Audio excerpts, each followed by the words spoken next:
Maharashtra Nashik పంచవాటి police station పరిధిలో శుక్రవారం రాత్రి దోపిడీ కలకలం రేగింది. రద్దీగా ఉండే హీరావాడి ప్రాంతంలోని న్యూ సమృద్ధి జ్యువెలర్స్ లో లక్ష్యంగా 6 దొంగలు చోరీకి ప్రయత్నించారు. రాత్రి 9 గంటల సమయంలో దుకాణం మూసేందుకు యజమాని నయానా పగారియా, సిబ్బంది అమిత్ శ్రీమాలి, మరో మహిళా ఉద్యోగి సిద్ధమవుతున్నారు. సరిగ్గా అదే సమయంలో 3 బైకులపై ముసుగులు ధరించిన 6 దుండగులు మెరుపు వేగంతో లోపలికి దూసుకొచ్చారు. రాగానే పిస్తళ్లు తీసి అందరినీ చంపేశామంటూ బెదిరించారు. దొంగలు బెదిరిస్తున్న నయనా పగారియా అస్సలు భయపడలేదు. దొంగలు నగలు ఎత్తుకెళ్తుంటే వారిని అడ్డుకునేందుకు ప్రాణాలకు తెగించి కౌంటర్ పై ఉన్న వస్తువులను వారిపై విసిరింది.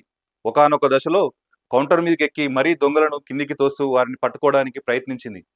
ఆమె చూపించిన ధైర్యానికి ఆయుధాలు పట్టుకున్న దొంగలు సైతం ఒక క్షణం బిత్తరపోయారు. ఈ దోపిడీ యత్నానికి సంబంధించిన దృశ్యాలు సీసీటీవీలో రికార్డ్ అయ్యాయి. ప్రాణాలకు తెగించి పోరాడిన నయానా పగారియా వీడియో ఇప్పుడు ఇంటర్నెట్ లో వైరల్ అవుతుంది. ఆమె ధైర్య సాహసాలను నెటిజన్లు ప్రశంసిస్తున్నారు.